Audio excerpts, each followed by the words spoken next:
libro una hora. Dirigido por Antonio Martínez Asensio. Bienvenidos una semana más a Un libro, una hora. Hoy vamos a contarles Mr. Wynne, de Alessandro Barico. Alessandro Barico nació en Turín el 25 de enero de 1958.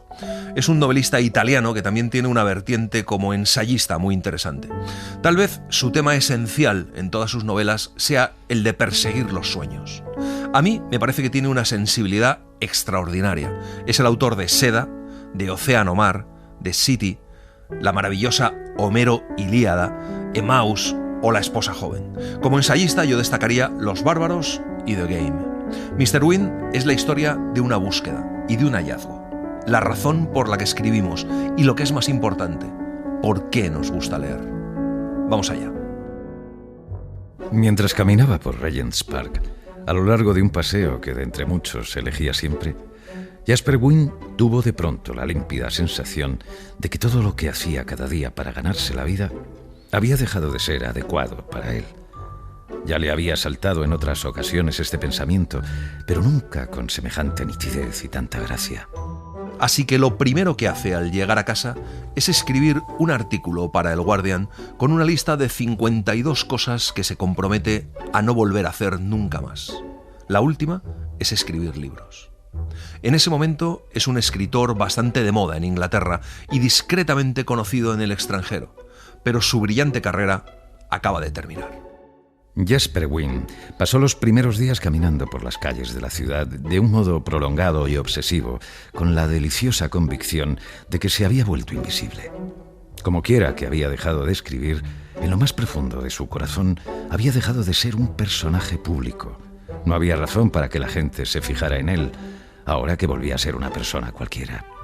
Empezó a vestirse sin cautela y volvió a hacer un montón de pequeñas cosas sin que le rondara el pensamiento de aparecer presentable en el caso de que repentinamente un lector lo reconociera. Pero, con el paso de los días, empieza a sentir una singular forma de desasosiego, porque, aunque le cueste reconocerlo, echa de menos escribir, poner en orden pensamientos en la forma rectilínea de una frase. Al final, piensa que le gustaría trabajar como copista. Y otra cosa que ama Jasper Wynne son las lavanderías. Se sienta allí y escribe mentalmente. Un día se le acerca una chica gorda, bastante elegante, y le tiende un teléfono móvil mientras él mira las lavadoras. Al teléfono está Tom, su agente, su amigo en realidad.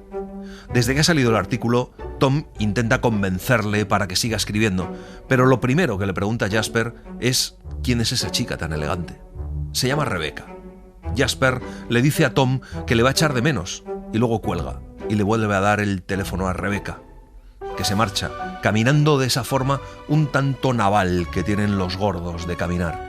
Pero antes de eso, sonríe a Jasper Wynne al despedirse, con una luz radiante en los ojos, los labios espléndidos y los dientes blancos. Había pasado tal vez un año y medio desde el artículo del Guardian cuando Jasper Wynne empezó a sentirse mal de vez en cuando, de una forma que vino a describir como un repentino desvanecerse. Lo que le ocurría es que se veía desde fuera, así es como lo contaba, o bien que perdía cualquier percepción precisa que no fuera la percepción de sí mismo. A veces podía ser impresionante. Un día tuvo que entrar en una cabina telefónica y, haciendo un gran esfuerzo, marcar el número de Tom. Le dijo, balbuciendo, que ya no sabía dónde se encontraba. Y Tom le manda a Rebecca de nuevo.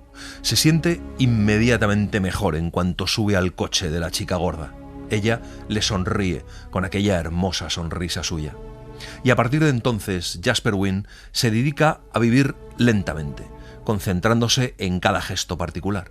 Se concentra en los ruidos que por regla general damos por descontados, explora los colores, admira las gamas casuales que las cosas generan en su disposición, cuenta los objetos con los que se encuentra, se para a mirar las sombras en el suelo. Todo esto le da un andar suntuoso en su moverse cotidiano, como de actor o de animal africano. Había tardado años en aceptar que el oficio de escribir se le había hecho imposible y ahora se veía obligado a reconocer hasta qué punto sin ese oficio no le resultaba nada fácil seguir adelante. De manera que acabó comprendiendo que se encontraba en una situación conocida por muchos seres humanos, pero no por ello menos dolorosa. Lo único que los hace sentirse vivos es algo que, sin embargo, lentamente está destinado a matarlos. Los hijos para los padres, el éxito para los artistas, las montañas demasiado altas para los alpinistas, escribir libros para Jasper Wheen. Un día lluvioso, al salir del ambulatorio y casi por buscar un refugio, se sorprende mirando a través del cristal de una sala de exposiciones.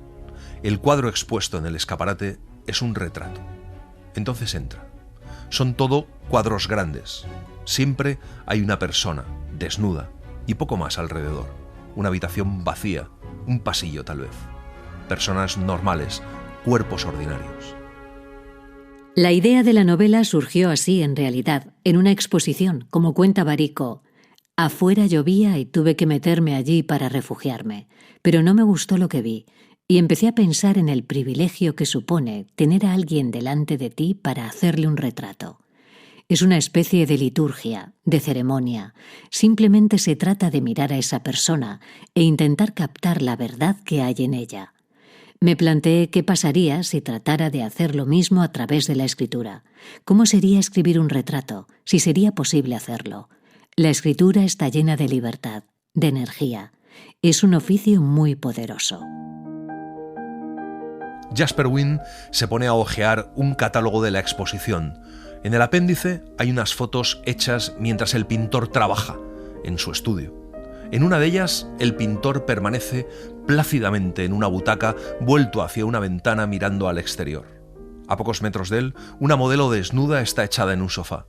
Hay más fotos, pero en ninguna el pintor está pintando. Jasper Wheen ve allí un tiempo que nos espera, el transcurso de un tiempo.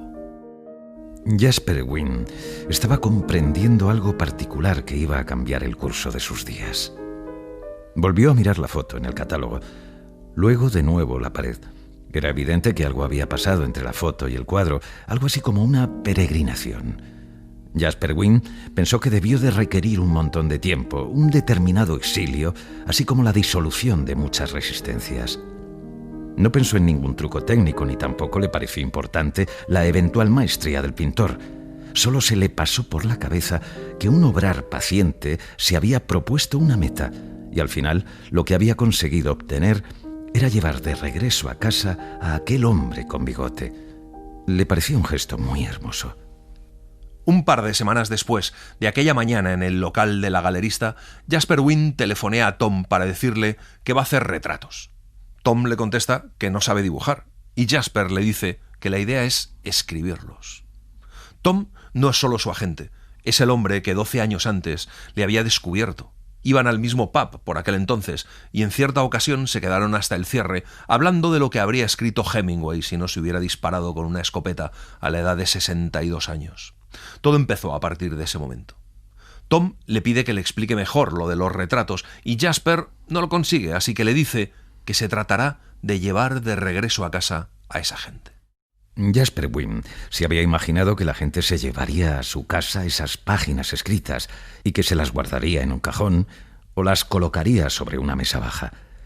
Como podía tenerse una fotografía o colgar un cuadro en la pared. Este era un aspecto del asunto que le entusiasmaba. Ya nada de 52 cosas, solo un acuerdo entre él y esas personas. Era como hacerles una mesa o lavarles el coche. Un oficio. Escribiría lo que eran, eso era todo. Sería para ellos un copista. Lo primero que hace es buscar un estudio, y para eso contacta con un agente inmobiliario. Le explica lo que quiere, y 10 días después, John Septimus Hill lleva a Jasper Wheen hasta una edificación baja, al final de un jardín que durante años fue el almacén de un carpintero. Luego, en rápida sucesión, lo convirtieron en depósito de una galería de arte, sede de una revista de viajes y garaje de un coleccionista de motos antiguas. Jasper Wheen lo encuentra perfecto. Valora mucho las indelebles manchas de aceite dejadas por las motos sobre el suelo y los recuadros de los carteles de mares caribeños que nadie se ha tomado la molestia de despegar de las paredes. Hay un pequeño lavabo en el tejado al que se llega mediante una escalera de hierro. Ni rastro de cocina. Las grandes ventanas pueden entornarse con unos postigos macizos de madera. A la gran habitación se accede por una puerta de 2 hojas que da al jardín. Tiene también unas tuberías descubiertas. Fijan el precio del alquiler y Jasper Wheen se compromete por 6 meses. Por primera vez se da cuenta de que la historia del retrato no es ningún juego. Días después, Jasper Wheen se encontró sentado en el suelo en un rincón de un ex garaje que ahora era su estudio de retratista. Manoseaba las llaves y estudiaba las distancias, la luz, los detalles. Había un gran silencio, roto tan solo por el gorgoteo episódico de las cañerías de agua. Se quedó allí un montón de tiempo, analizando los siguientes movimientos que debía realizar. Algo tendría que poner allí, de todas formas. Una cama, tal vez unas butacas. Pensó en cómo iluminar y en dónde se colocaría él. Intentó imaginarse allí, con la silenciosa compañía de un desconocido, abandonados ambos a un tiempo en que tenían que aprenderlo todo. Se sentía ya presa de un desasosiego ingobernable. Al día siguiente, Jasper Wheen decide encargarse de la música.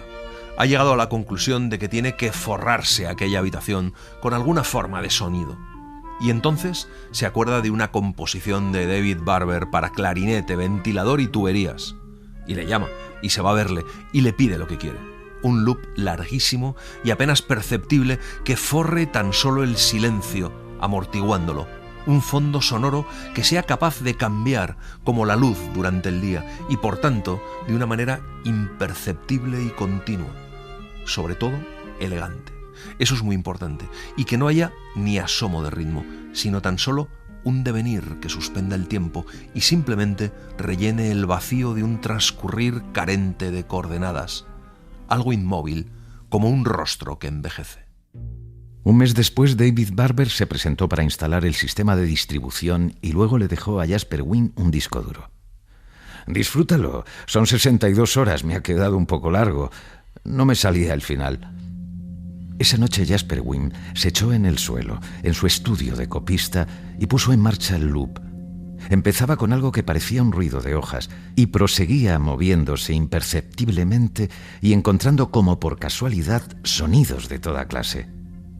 A Jasper Wheen se le saltaron las lágrimas de los ojos. Busca el mobiliario. En el almacén de un chamarilero de Regent Street encuentra 3 sillas y una cama de hierro, un tanto desvencijada pero elegante, y 2 butacas desfondadas de cuero. Alquila 2 alfombras enormes y carísimas y compra, por un precio desorbitado, un perchero de pared que procede de una brasería francesa. Y luego se ocupa de la iluminación. Da con un artesano que hace bombillas, no lámparas, sino bombillas, y las hace a mano. Es un viejecito con un lúgubre taller en las inmediaciones de Camden Town. Jasper Wheen quiere pedirle una luz muy particular, casi infantil, y sobre todo que dure un tiempo determinado. Bombillas que mueran tras 32 días de funcionamiento. El viejecito le pregunta si de golpe o agonizando un poco, como si conociera a fondo el problema. La luz y las bombillas tienen que ver con el tiempo. Entonces se le vino a la cabeza la solución que había estudiado para la luz. 18 bombillas colgadas del techo, a distancias regulares, en hermosa geometría. Y terminó imaginando que en torno al 32º día esas bombillas empezaran a apagarse una a una, al azar, pero todas en un lapso no inferior a 2 días y no superior a una semana. Vio su estudio deslizándose hacia una oscuridad por zonas, según un esquema aleatorio, y llegó a fantasear sobre cómo se irían desplazando el modelo y él para servirse de las últimas luces o, por el contrario, para refugiarse en la primera oscuridad. Se vio claramente a la débil luz de una última bombilla, dando tardíos retoques al retrato y aceptando después la oscuridad al morir el último filamento. El viejecito hace uno de esos gestos indescifrables que hacen los artesanos para vengarse del mundo. Y luego le explica que las bombillas no son criaturas fáciles, que están sometidas a un montón de variables y que a menudo tienen una forma propia de imprevisible locura, como los niños. Jasper Wheen descubre un universo cuya existencia jamás ha sospechado. Descubre que las formas de las bombillas son infinitas, pero que son 16 las principales, y para cada una de ellas existe un nombre. Por una elegante convención, se trata en todos los casos de nombres de reinas o princesas. Jasper Wynne escoge las Catalina de Medici, porque parecen lágrimas escapadas de una araña de luces. Y después del sonido y de la luz, se da cuenta de que tiene que elegir a alguien, una persona para probar. Una mujer, sin duda alguna, resultaría mejor. No se encontraría partiendo exactamente de cero. La elección de una mujer, no obstante, tenía implicaciones de las que Jasper Wynne se daba cuenta perfectamente. Se añadía la variable del deseo. Le gustaría empezar con un cuerpo que fuera hermoso descubrir, mirar, observar. Pero estaba claro que hacer un retrato era un acto que había que mantener al amparo del deseo puro y simple, o como mucho, tenía que tomar impulso a partir de ese deseo para luego dejar de alguna forma que fuera apagándose.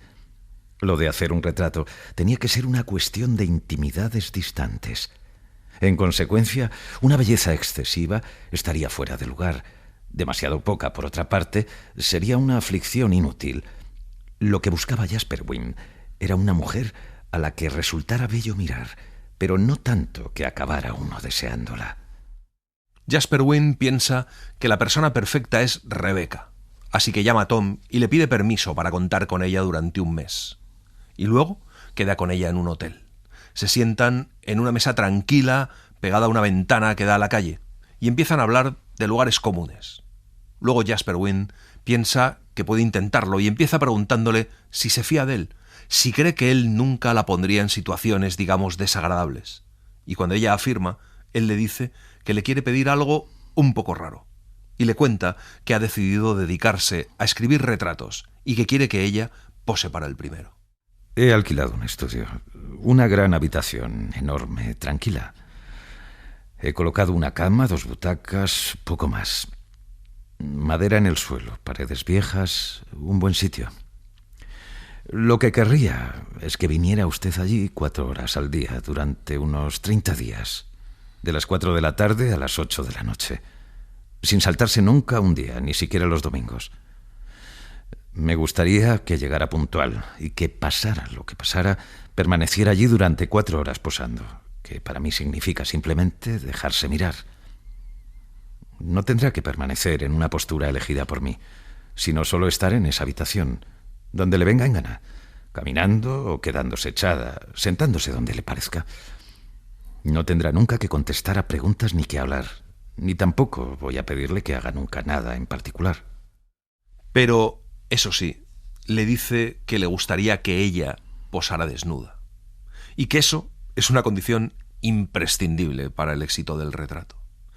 Jasper Wynne saca una llave del bolsillo y le dice que lo que le gustaría es que ella cogiera esa llave y la utilizara para entrar en el estudio cada día a las 4 de la tarde, y que no importa lo que esté haciendo él, porque tiene que olvidarse de él y actuar como si estuviera sola allí dentro durante todo el tiempo. Y le ofrece pagarle un sueldo alto, 5.000 libras, por ese trabajo. Y le pide, eso sí, la máxima discreción, porque no quiere que nadie lo sepa. Ella duda un momento. Le pregunta si es negociable lo del desnudo, y él le dice que no. Y entonces ella le dice que sí, que lo hará. Quedan en empezar el lunes siguiente. Esa noche, Jasper Wynne hace algo tal vez ridículo. Se pone delante del espejo desnudo y se queda allí mirándose largo rato. Lo hace porque está convencido de que Rebecca está haciendo lo mismo en su casa en ese mismo momento. Al día siguiente ya estaba allí cuando Rebecca llegó. Estaba sentado en el suelo, apoyado contra la pared. Por el estudio fluía el loop de David Barber, un río lento. Rebecca saludó con una sonrisa prudente. Jasper Wynne hizo un gesto con la cabeza. Llevaba una chaqueta ligera y había elegido para esa ocasión unos zapatos de cuero con cordones marrón claro. Transmitían una impresión de seriedad, de trabajo. Cuando Rebecca empezó a desnudarse, él se levantó para colocar mejor los postigos de una ventana, más que nada porque le parecía poco elegante quedarse allí mirando. Ella dejó la ropa en una de las butacas. Lo último que se quitó fue una camiseta negra. Debajo no llevaba nada.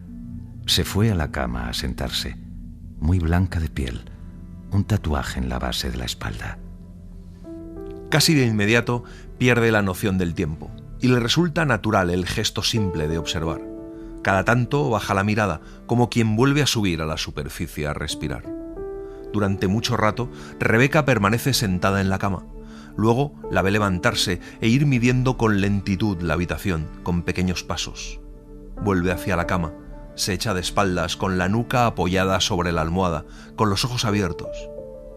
A las 8 se viste de nuevo, se levanta y se marcha con un mínimo gesto de despedida. Al día siguiente vuelve. Jasper se ha llevado un cuaderno y un lápiz. Anota palabras. Luego arranca la hojita y la pega con una chincheta en el suelo, eligiendo para ello un lugar distinto cada vez, como quien coloca trampas para ratones. Antes de marcharse, Rebecca cruzó la habitación y fue justo a donde Jasper Wynne se había agazapado, sentado en el suelo en una esquina. Se sentó a su lado, dejando las piernas estiradas y escondiendo las manos entre los muslos, con los dorsos tocándose. No se volvió para mirarlo, solo permaneció allí, con la cabeza apoyada en la pared. Jasper Wynne sintió entonces la tibia proximidad y el perfume. Así hasta que Rebecca se levantó, se vistió de nuevo y se marchó. Al quedarse solo, Jasper Wynne anotó algo en sus hojitas y fue a pegarlas en el suelo, en puntos que buscó con minuciosa atención. Rebecca camina a veces alrededor de esas hojitas. Nunca se para leerlas. Lentamente va cambiando de maneras y al 8º día Jasper Wynne la ve constituida en una belleza sorprendente, sin fisuras. Dura un instante, nada más. Cierto día, ella se pone la camisa, no como una forma de echarse atrás, sino de ir hacia adelante. Entonces hay algo en ella que se desplaza de una manera casi lateral y Jasper Wynne siente, por primera vez, que Rebecca le está dejando entrever su propio retrato. A menudo llegaba con retraso, cuando Rebecca ya estaba en el estudio. Podían ser unos 10 minutos, pero también una hora. Lo hacía deliberadamente. Le gustaba encontrarla ya desaparecida para sí misma en el río sonoro de David Barber y en aquella luz, mientras que él todavía llevaba encima la crudeza y el ritmo del mundo de fuera. Entraba entonces haciendo el menor ruido posible y en el umbral se detenía, buscándola con la mirada como en una gran jaula. El instante en que la encontraba, esa era la imagen que más nítida se le quedaría en la memoria. Un día entra y Rebecca está dormida. Jasper se sienta y permanece largo rato mirándola, desde cerca, y no se mueve de la butaca ese día, y ahí se queda dormido también. Y es Rebecca, al despertarse, la que se lo encuentra dormido. Silenciosamente se baja de la cama y se queda mirándolo, su mano abandonada en el vacío, y acerca sus caderas a esa mano, hasta casi rozarla. De pronto, Jasper no va durante 3 días seguidos. Al día siguiente entró en la habitación y Jasper Wynne estaba sentado en una silla, en un rincón. Parecía el guarda de una sala en un museo que vigilaba una obra de arte contemporánea.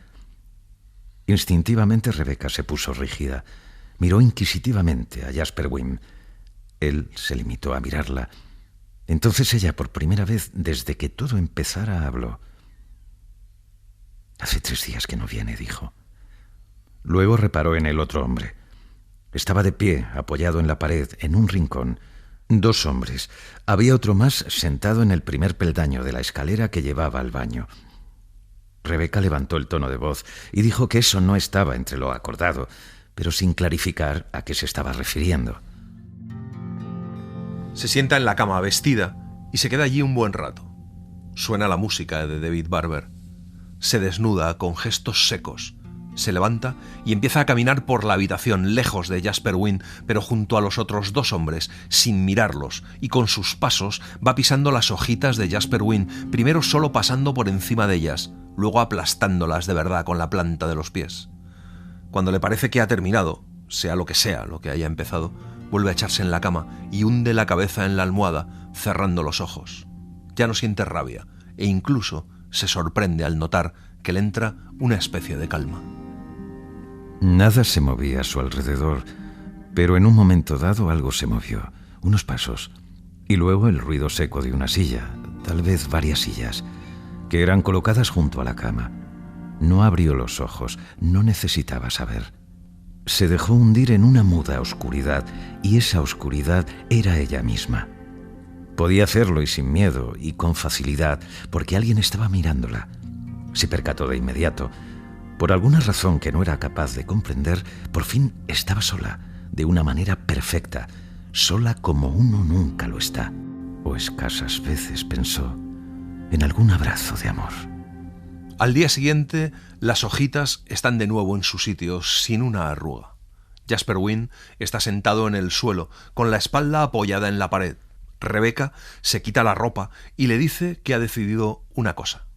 Entonces se arrodilla delante de él y le quita la chaqueta, la camisa, los zapatos y los calcetines. Le ve con su pecho flaco y sus brazos delgados y se pregunta lo que sabe de él.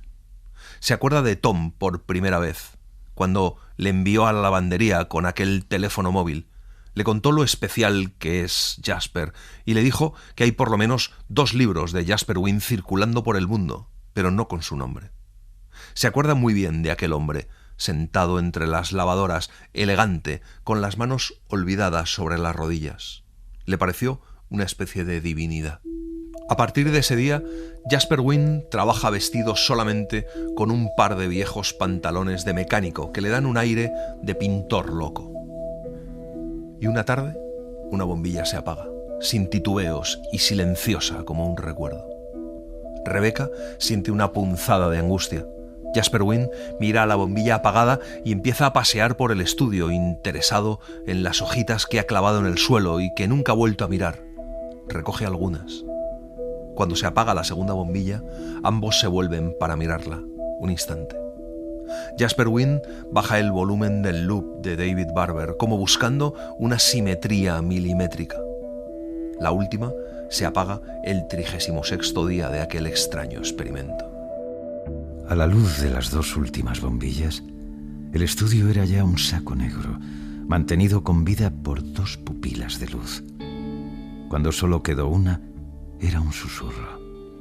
La miraban desde lejos sin acercarse, como para no ensuciarla. Era de noche y se apagó. A través de las ventanas, con los postigos cerrados, pasaba solo la luz necesaria para señalar el borde de las cosas, y no de inmediato, sino únicamente para el ojo acostumbrado a la oscuridad. Pareció que todo objeto había concluido y solo ellos 2 vivían aún. Rebecca nunca había conocido una intensidad semejante. Pensó en que en aquel momento cualquier gesto resultaría inadecuado, pero se dio cuenta de que era verdadero también lo contrario y que era imposible en aquel momento hacer un gesto que resultara equivocado. Jasper Wynne dice que va a esperar la luz de la mañana allí dentro, y Rebecca se le acerca para decirle que le gustaría quedarse allí a esperar con él. Pero Jasper no dice nada y ella comprende.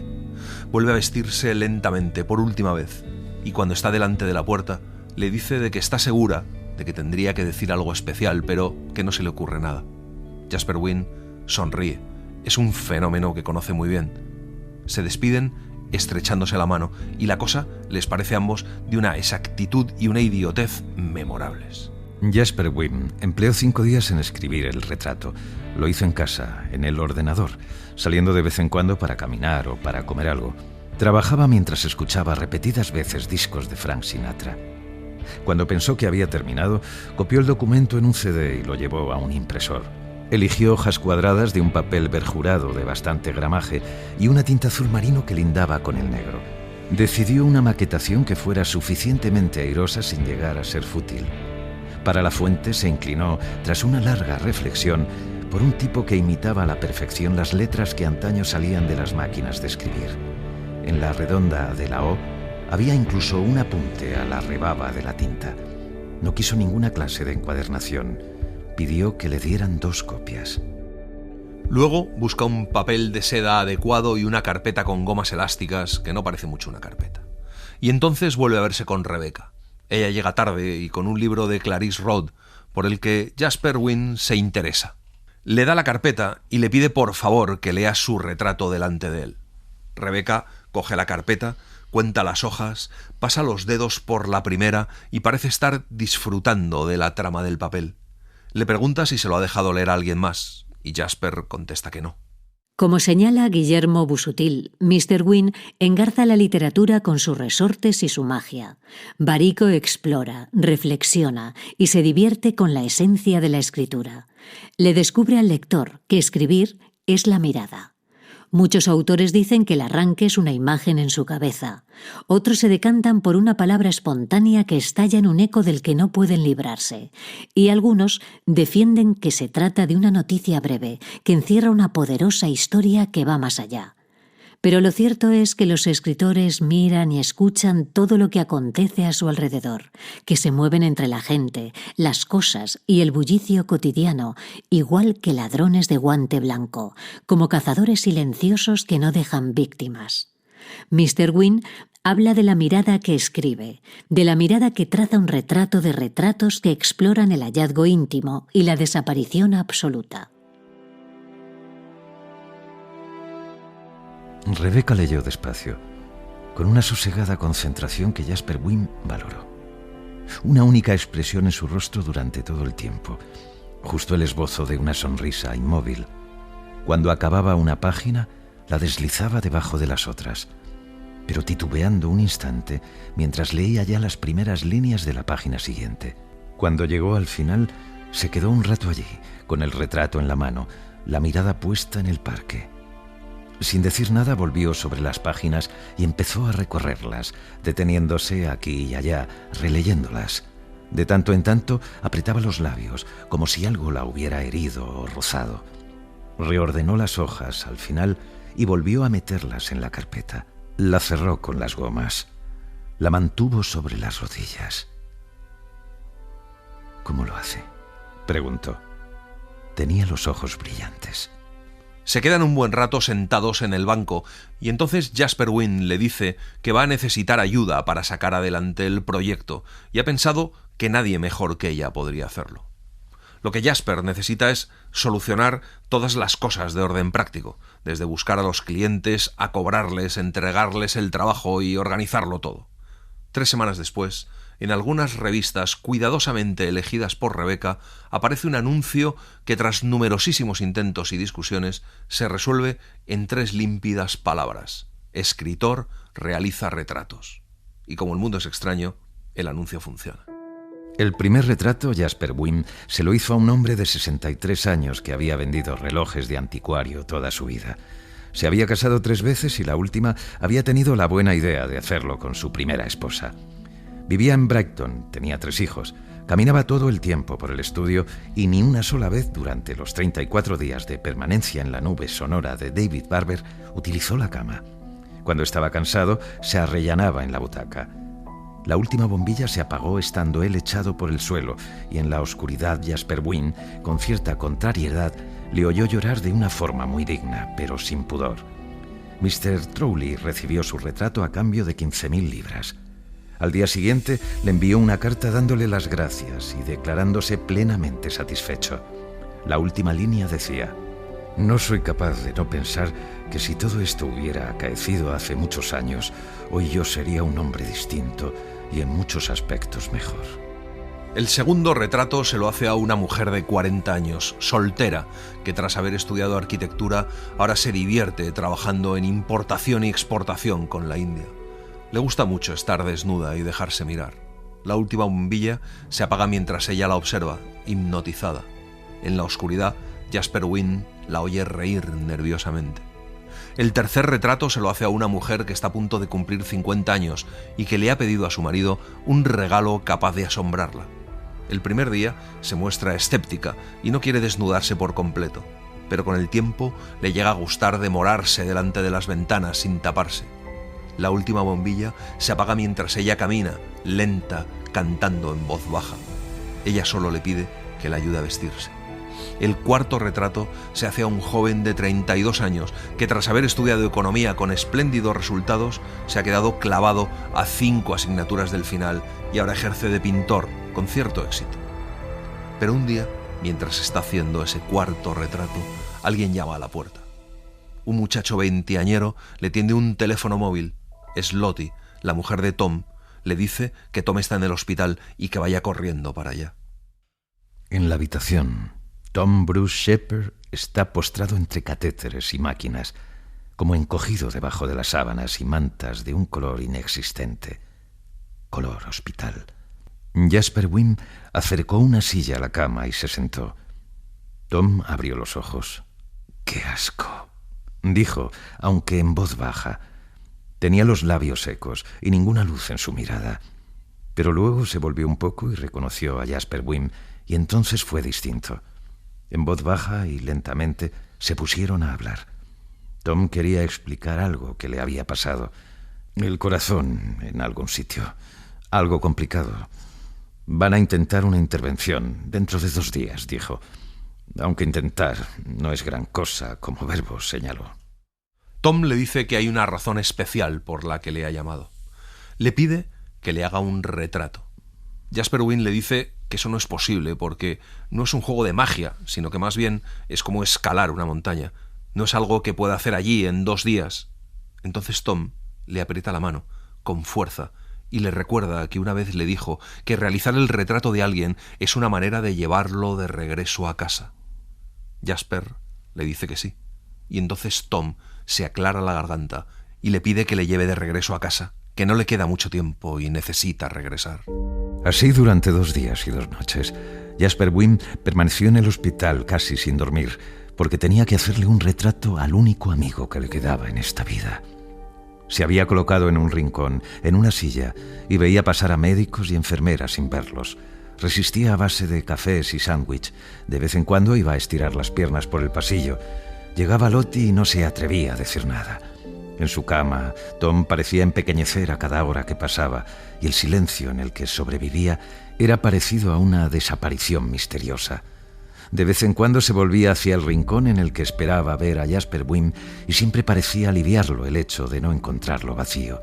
Cuando se lo llevaban afuera para hacerle alguna prueba, Jasper Wynne observaba la cama deshecha y en aquel amasijo de sábanas le parecía aprender una forma de desnudez tan extrema que ya no era necesario ni siquiera un cuerpo. La noche antes de la intervención, hacia las 11, Jasper Wynne pregunta si hay algún ordenador en aquella unidad donde pueda escribir una cosa. Acaba en un despacho de administración. Sobre las 4 de la madrugada entra en la habitación. Tom duerme con la cabeza vuelta hacia un lado. Jasper acerca una silla a la cama y despierta a Tom. Le dice que lo ha conseguido y le da las 9 páginas.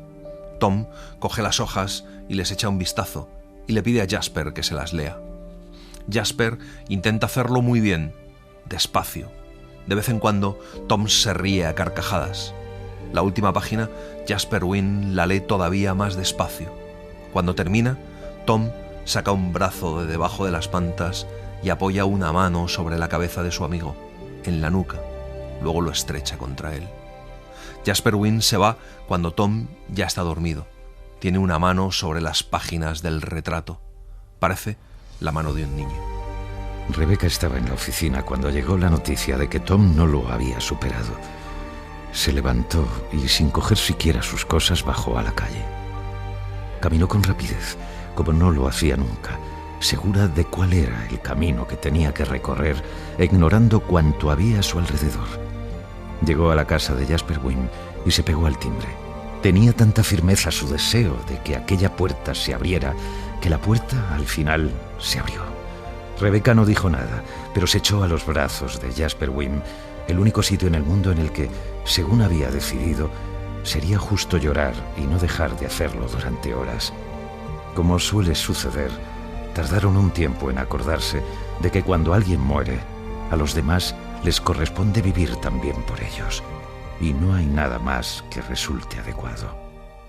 Valéry dijo que el arte literario nos ofrece 2 aspectos, 2 grandes modos que en su estado extremo se oponen, pero que sin embargo se reúnen y encadenan por una multitud de grados intermedios.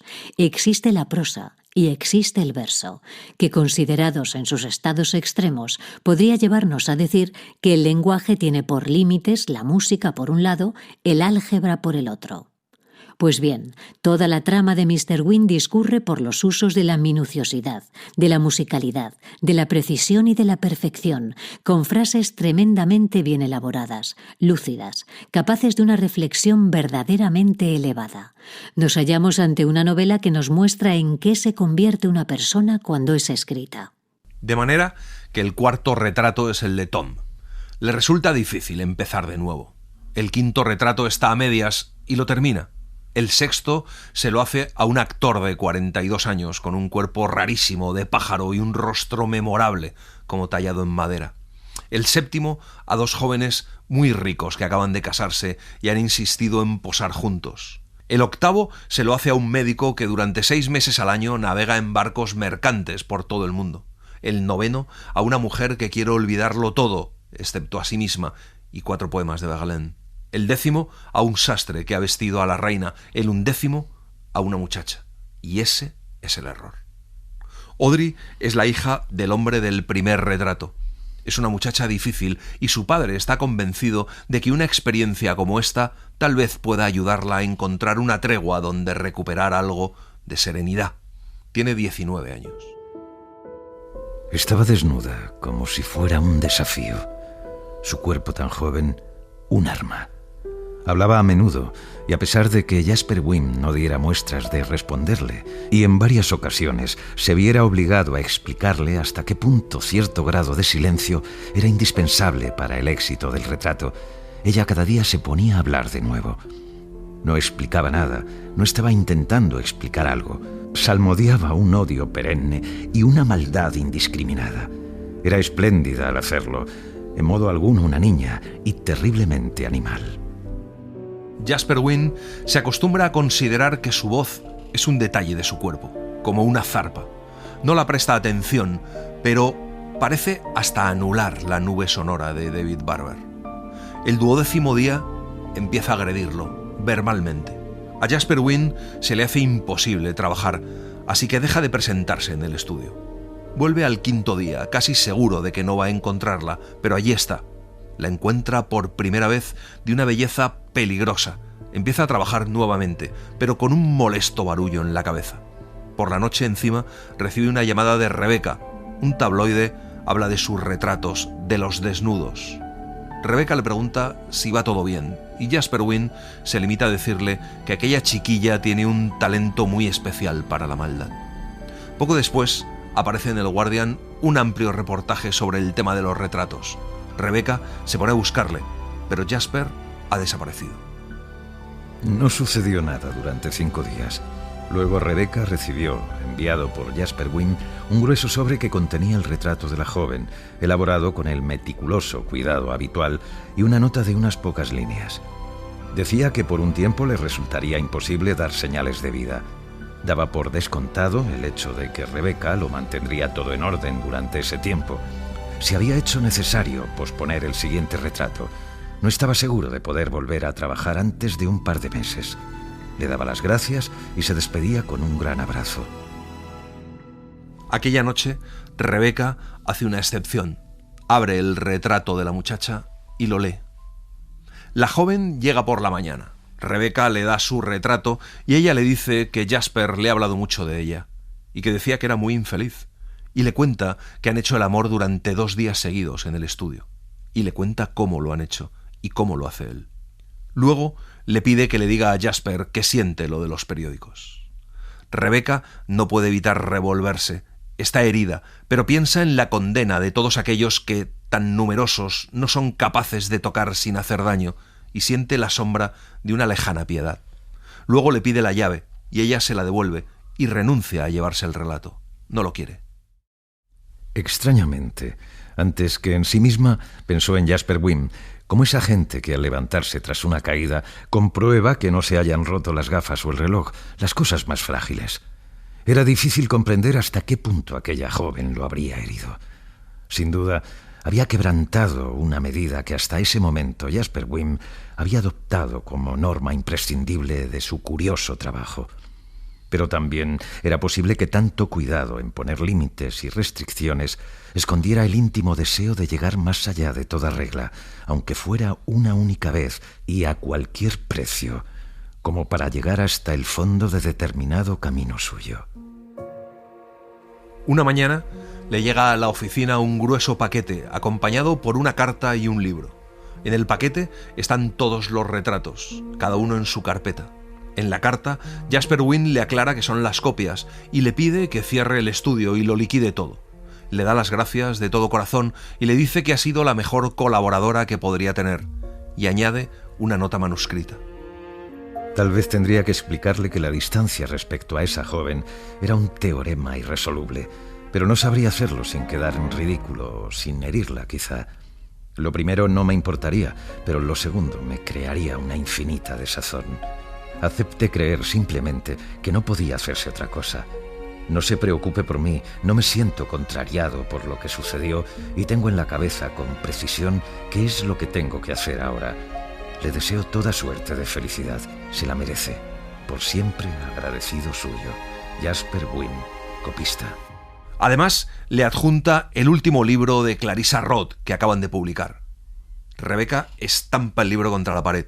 Todo ha terminado, y ni siquiera con esa solemnidad a la que siempre tiene derecho el ocaso de las cosas.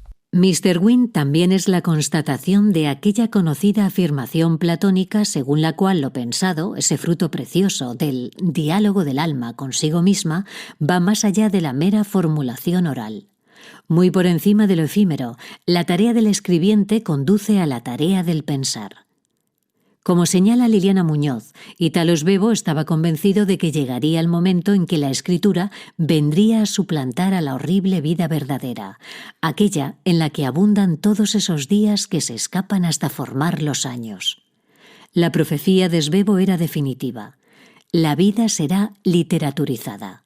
Nos leeremos y escribiremos los unos a los otros, y la realidad se corregirá o se cristalizará. En la actualidad, salvo algunas excepciones, Vilamatas, Roth, Cupsia, Auster, son pocos los autores contemporáneos que logran verdaderamente hacer de la literatura el núcleo, la médula misma de sus obras. Hace falta profundidad en el trabajo literario, pero sobre todo una mayor comprensión de la compleja tarea que tiene el escritor entre sus manos. En los años siguientes, nadie vuelve a tener noticias de Jasper Wynne.